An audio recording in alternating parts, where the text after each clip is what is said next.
दोस्तों नमस्कार। दोस्तों आज की डिबेट में आप देखेंगे कंचना और राधिका के बीच ज़बरदस्त फाइट हुई है और बात कलकत्ता रेप केस से लेकर के है। आज कल रेप केस दिन पे दिन बढ़ते जा रहे हैं, उसी को लेकर आज बहुत बड़ी बहस हुई है। दोस्तों आइए डिबेट में देखते हैं कि कैसे अंजना ओम कश्यप ने इन दोनों के बीच डिबेट कराई और कैसे इनके बीच में तू मैं हुई है। आइए देखते हैं और शुरू करते हैं। दोस्तों इस डिबेट को पूरी देखिए, लाइक सब्सक्राइब जरूर करिएगा। पर भी बोलेंगे, बदलापुर पर भी बोलेंगे, असम पे भी बोलेंगे, क्योंकि जब तक ये नहीं होगा, और मैं तो आह्वान करती हूं उन सांसदों का जो इस देश की संसद में महिलाएं हैं, जो हमारी आवाज बन के गई हैं, वो हमें समझा रही है कि कोलकाता में जो रेप हुआ है वो बहुत बर्बर नहीं है, नहीं उसका गर्डल नहीं टूटा है, नहीं उसमें इतना सीमन, मतलब वो सारी एनर्जी ये बताने में लगा रही है। चौंकाने वाली बात ये है लेकिन आप लोगों को भी तो सबसे ज्यादा महिला सांसद आती है, सबसे ज्यादा महिला सांसद टीएमसी से है, सबसे ज्यादा महिलाओं को टिकट भी वही देती है। लेकिन क्या बीजेपी के नेता हाथरस पे खुद से बोलेंगे? क्या वो पहुंचेंगे हाथरस? सवाल है ना, जब आप उधर उंगली उठा के पूछेंगे तो एक सवाल तो आपकी तरफ भी बनेगा। तो उन्नाव के तो विधायक को बचाया जाता है, बृजभूषण शरण सिंह के खिलाफ पार्टी में कोई बोले को आप उसके बेटे को टिकट। बृजभूषण शरण सिंह की आपने बात करी और उनके बेटे की टिकट की बात करी। बृजभूषण शरण सिंह की हमने टिकट नहीं दी, और अगर ये बात है कि उनके बेटे को टिकट दी गई तो इस हिसाब से इमरजेंसी लगाने वाली इंदिरा गांधी और सिखों के नरसंहार के जिम्मेदार राजीव गांधी के बेटे राहुल गांधी को भी सजा मिलनी चाहिए। फिर तो वो वही बात होगी। बीच में मत बोलिए। आप लोग जो नहीं बोल सकते ना, जो ममता बनर्जी का नाम नहीं ले सकते, वो यहाँ खड़े होकर ज्ञान ना ले। जो पार्टी को उसको सपोर्ट करते हैं, आपको याद है ना मुलायम सिंह यादव ने क्या कहा था? लड़के हैं, गलती हो जाती है और मौत की सजा नहीं मिलनी चाहिए, ये कहा था समाजवादी पार्टी ने, उनके साथ है। आपको याद है अबू आजमी ने क्या कहा था? सुनने वाली बात है, जिनको नहीं पता।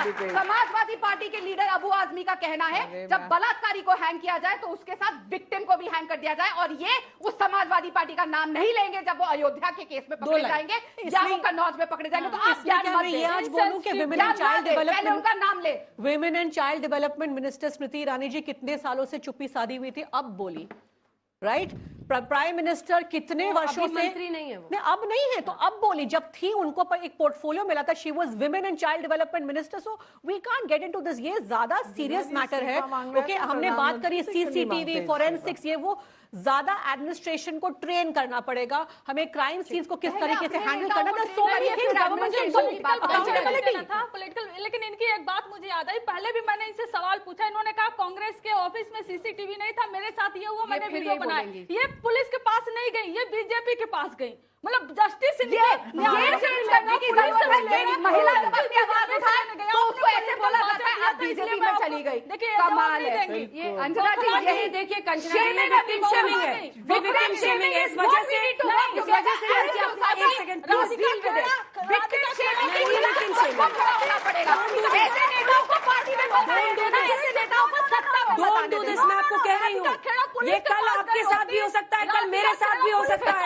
मत कीजिए ये काम, मत कीजिए। यही करेंगे, ये यही करेंगे। पुलिस के पास क्यों नहीं गई आप अपने लिए? ये आजादी उन्हें है, वो चुन सकती है उन्हें कहाँ जाना है। आपको नहीं होती उन पे उंगली उठाने वाली। Don't do this. बीजेपी से this is victim shaming madam, justice मिलेगा। Victim shaming. Don't do. मैं इसीलिए नहीं गई पुलिस में ताकि आप जैसे लोग एक्सपोज हो कि कैसे आप लोग विक्टिम शेम करते हैं, कैसे पार्टी के नेता बोलते हैं कि चुनाव है, घर पे जो चुप कर जाओ। आप मत बोलिए, पहले बोलिए शेम ऑन ममता बनर्जी, फिर मेरे पे सवाल उठाइएगा। बोलो शेम ऑन ममता, देखो दूसरों के लिए shame on me but not shame on Mamata Banerjee. अपने लिए जस्टिस मांगने की shame on me, thank you. Shame on me but not shame on Mamata Banerjee. ये है सच्चाई इस देश की ऑपोजिशन की। धन्यवाद। चाहती हूँ कि जब तक हम लोग इन चीजों में पड़े रहेंगे सर तो कुछ भी नहीं होगा। ऑन बेस से बेस यू आर बेशरम औरत। उसको बोलो प्लीज, आप सब मत बोलिए। नहीं, मैंने बोला उनको, मैंने उनको बोला ये एलिगेशन लगा रही। मैंने एक सिंपल क्वेश्चन पूछा, पुलिस के पास क्यों नहीं गई? स्ट्रिक्ट रूल्स होने चाहिए। न्यायालय के पास क्यों नहीं गई? क्योंकि मेरी बड़ी अपनी महिलाओं को सुरक्षित नहीं रखती। क्योंकि वहाँ पे करप्शन होता है, सीसीटीवी कैमरा लगा देती है, क्योंकि ईडी के आने का डर है। कांग्रेस के प्रवक्ता से पूछिए, आप अपने आप काम करिए। यही प्रॉब्लम है। जिस देश में विक्टिम शेमिंग खत्म होगी, उस दिन महिलाओं को न्याय मिलेगा। अब पता चला महिलाओं को न्याय क्यों नहीं मिलता, क्योंकि ऐसे होता है। जस्टिस पे नहीं बोला तुमने, एक बात भी जस्टिस पे नहीं बोला। Do you know कोर्ट में क्या चल रहा है? Do you know कोर्ट में क्या चल रहा है? Do you know कोर्ट में क्या चल रहा है? Do you know किसको क्या नोटिस हुआ है? पढ़ के आया करो, पढ़ के आया करो। लगता है जेएनयू में हो पर अनपढ़ हो, तुम्हारे क्या करो कैसे बदलेंगे हालात? बीजेपी में कैसे देखिए, बदलेंगे हालात? देखिए हालात बिना मानसिकता बदले नहीं बदलेंगे। हम लोग यहाँ पर डिबेट में भी देख रहे हैं कि लड़ाई झगड़ा बहुत हो रहा है, लेकिन ये रियलिटी है, मैंने पहले भी बोला कि इस टाइम भी मेरी बेटी एक सिसक रही होगी। ये पूरे भारत के हर कोने की बेटियों का सवाल है। ये इंडिविजुअल किसी पार्टी के प्रवक्ताओं के सिर्फ राइट की बात नहीं है, उनके सिर्फ वोकल होने की बात नहीं है। बिल्कुल बदलेगा जिस दिन एक पायलट प्रोजेक्ट आएगा, कन्विक्शन पे हम काम करेंगे, लॉ एंड ऑर्डर पे काम करेंगे, गवर्नमेंट ये काम करेगी, एक पैरेलल इन्वेस्टिगेटिंग एजेंसी, आप एजेंसी को कैसे ट्रेन करें कि वो महिलाओं के खिलाफ एग्जैक्टली, लेकिन उससे ज्यादा जरूरी है, इन्वेस्टिगेशन ही नहीं होती। उससे ज्यादा जरूरी अंजना जी ये है कि निर्भया को हम बचा क्यों नहीं पाए, वो सबसे बड़ा क्वेश्चन मार्क है। और निर्भया को नहीं बचा पाए, फिर अभया को नहीं बचा पाए, बदलापुर की बेटियां। तो ये मानसिकता कहां पनप रही है? क्या हम उस मानसिकता पर चोट कर रहे हैं? कोई भी व्यक्ति, हमें ये नहीं पता होता वो जो संजय रॉय है जिसको अरेस्ट करा गया है, क्या वो उस हॉस्पिटल में मूव नहीं कर रहा था? जब तक क्राइम नहीं किया था तब तक सबको वो सही लग रहा होगा, लेकिन वो मानसिकता लिए वो घूम रहा था। ऐसी मानसिकता लिए लोग क्यों घूम रहे हैं? इनसे पूछिए, क्योंकि एक सेकंड, क्योंकि अंजना जी प्लीज एक बार बोलने दीजिए, एक मिनट। अंजना जी, वो लोग इसलिए घूम रहे हैं क्योंकि हमारे परिवार में जो अपब्रिंगिंग हो रही है। प्लीज आप लोग एक minute, this is not going to protect.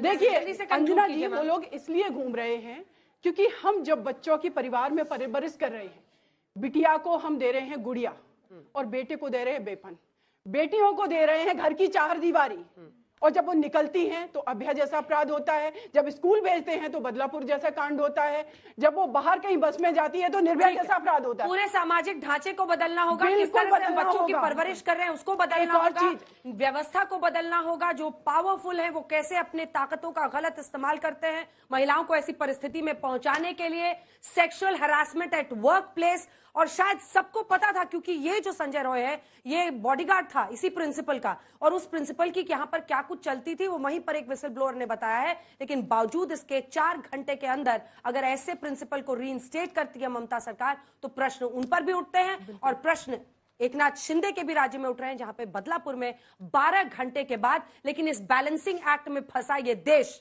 आज तक महिलाओं के खिलाफ अपराध के मामले में ईमानदारी से काम ही नहीं कर पाया है।